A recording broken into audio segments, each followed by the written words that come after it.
Olá, tudo bem? Espero que todos estejam bem. Eu sou Marcelo Pereira, do canal do YouTube Marcelo Pereira Umbanda. Minha gratidão para você que me segue aqui e também no Instagram. É novo?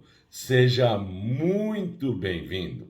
Nós temos um curso aqui gratuito, inteiramente gratuito, falando a respeito de Umbanda. Então, é do vídeo lá, 3 até o número 40 mais ou menos.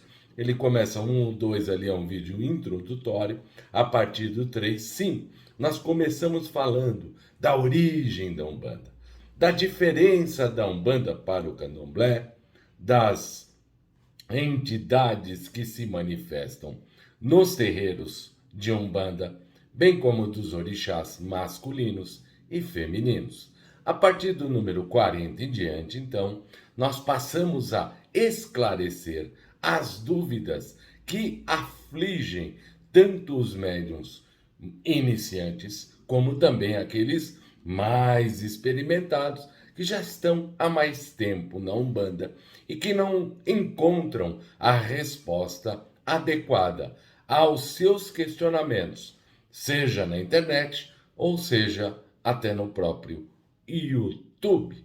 Então, quero pedir para você deixar o seu joinha, curte este vídeo, porque no final você acaba esquecendo. Compartilha com outras pessoas para que tenham acesso a esse conteúdo, bem como se inscrevam no canal, cliquem no sininho para que sejam notificados quando postarmos novos conteúdos. Hoje nós vamos falar sobre os cargos na Umbanda.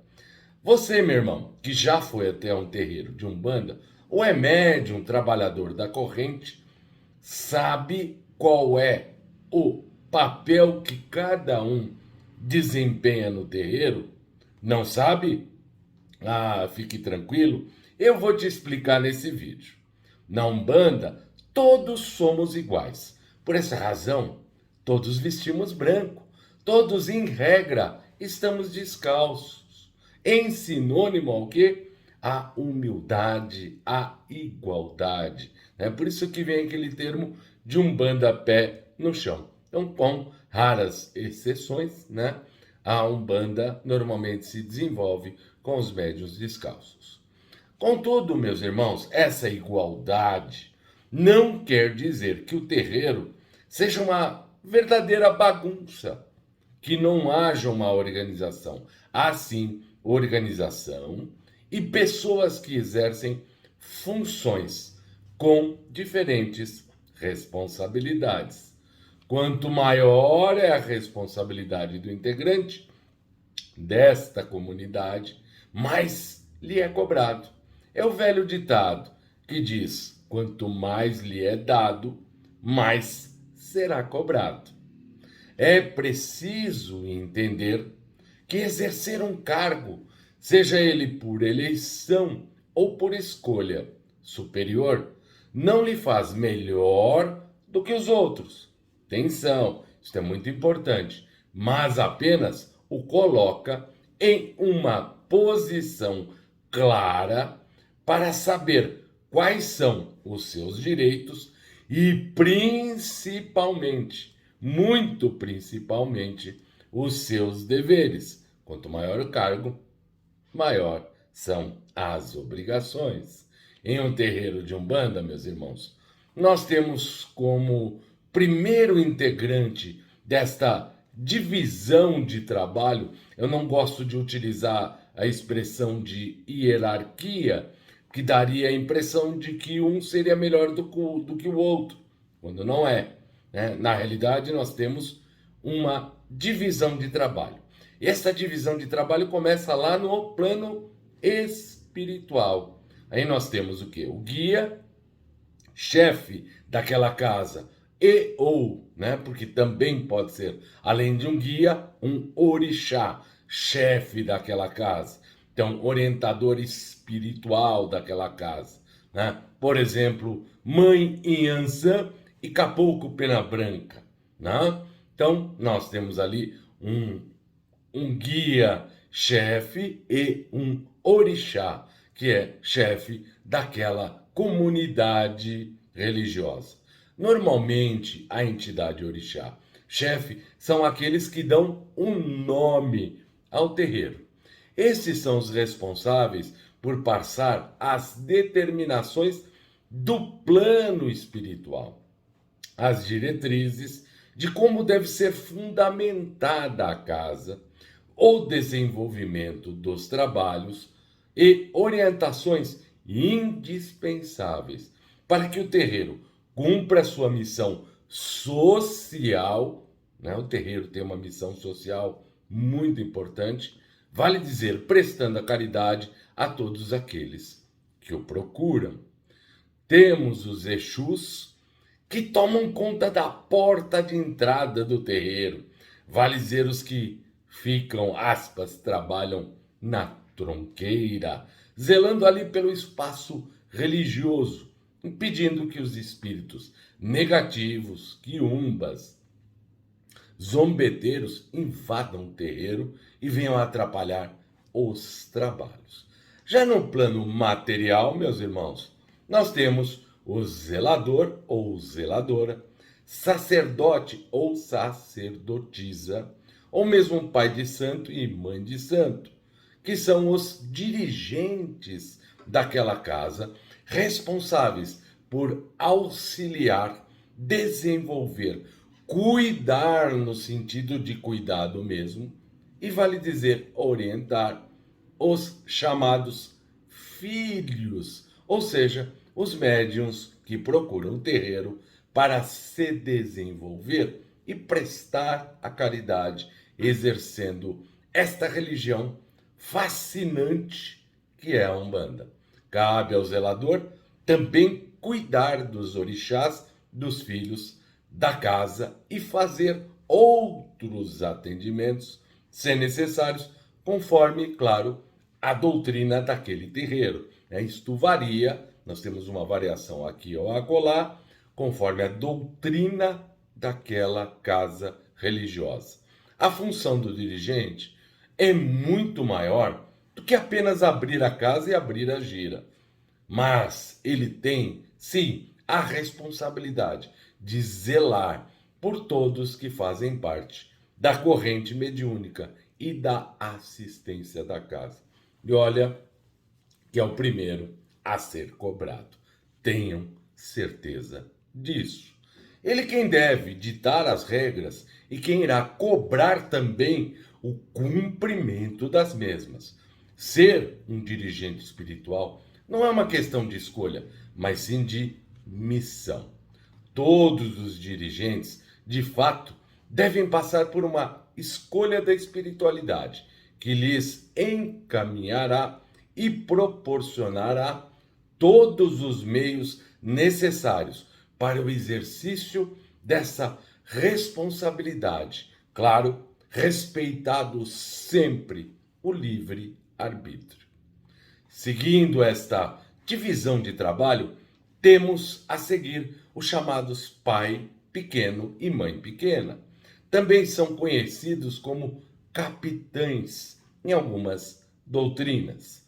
Esses são os assistentes diretos dos zeladores. O pai e mãe pequenos são também escolhidos por uma missão e não por vontade, e passam por alguns rituais distintos para serem preparados para se tornarem futuros dirigentes. Dentro das suas atribuições estão as aberturas de giras em caso de impedimento ou a falta de um sacerdote, a condução das giras de desenvolvimento, claro, isso variando de casa para casa, conforme a determinação do zelador daquele terreiro, além da fundamental manutenção da ordem, isto é extremamente importante. Tem muitos deveres, exige-se muito doação à casa, à Umbanda e à espiritualidade, devendo manter-se firme, pois será tentado de todas as formas, achando que tem mais poderes do que de fato possui. É a velha vaidade que é responsável pelo declínio de todos, inclusive dos melhores médios. Para se tornar pai ou mãe pequeno, o médium deverá ser confirmado e coroado para tal, na conformidade da doutrina seguida por aquela casa. Não é o tempo de trabalho que define quem vai ser pai ou mãe pequeno, mas sim a escolha da espiritualidade. Temos ainda o chamado vigia ou porteiro, o cargo que pode ser ocupado tanto por médiuns incorporantes, chamados rodantes, ou não. São eles os responsáveis por cuidar da assistência e encaminhar consulentes para os atendimentos. É um cargo, meus irmãos, de extrema responsabilidade e que só será dado a pessoas que tenham firmeza e saibam lidar com o público, com a educação e carinhos necessários. Pois as pessoas que procuram a Umbanda o fazem por necessidade ou por amor à religião e merecem, claro, todo o nosso respeito. Afinal, que Umbanda você segue, meu irmão? É a que você demonstra com seu atendimento, que começa desde a chegada do consulente ao terreiro, passando pelo momento em que ele recebe a sua ficha de atendimento, pelo seu encaminhamento até a entidade, bem como o chamado pós-consulta, amparo e acolhimento. Meus irmãos, são palavras de ordem e que não devem ser esquecidas pelo médium de Umbanda. Temos os médiuns de consulta, os quais são chamados de rodantes ou de incorporação. Nesta categoria, temos os trabalhadores da casa, que possuem algum grau de mediunidade e que trabalham por meio de passes e de consultas. Há casas que dividem os médiuns conforme o seu desenvolvimento espiritual, iniciando como cambones ou atendentes da porta, passando para médiuns do passe ou descarrego, para ao final chegarem ao cargo de médiuns de atendimento.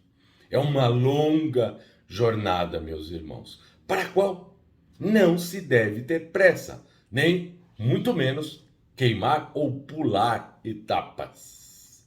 Médiuns novatos geralmente passam por um período de adaptação à energia das suas entidades e não são liberados a darem consultas, sendo restritos a dar passagem após o término das consultas.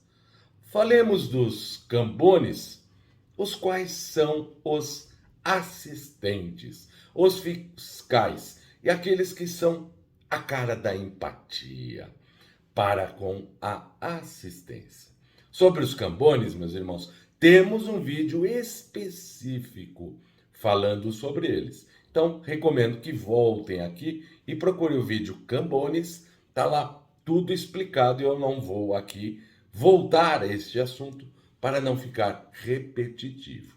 Da mesma forma, os integrantes da curimba, ou seja, os curimbeiros e atabaqueiros, que tocam os atabaques, normalmente são médiuns não rodantes. Mas claro que na falta destes, muitos terreiros acabam utilizando os médiuns de consulta ou médiuns cambones rodantes para o toque dos atabaques. Este assunto também já foi objeto de um vídeo específico, então convido a vocês que voltem nesse vídeo, né, para saber um pouco mais sobre este assunto. No candomblé, existem inúmeros outros cargos com nomes específicos na língua iorubá ou língua banto, ou conforme a nação, sendo que não é este o objeto do nosso vídeo, de modo que não iremos abordar este assunto, pelo menos neste momento. Não esqueça de curtir este vídeo, deixa aí o seu joinha, gostou? Compartilha para que outras pessoas tenham acesso a esse conteúdo, bem como se inscrevam no canal, cliquem no sininho para que sejam notificados quando postarmos novos vídeos. Axé, meus irmãos, que Oxalá abençoe vocês hoje e sempre. Axé.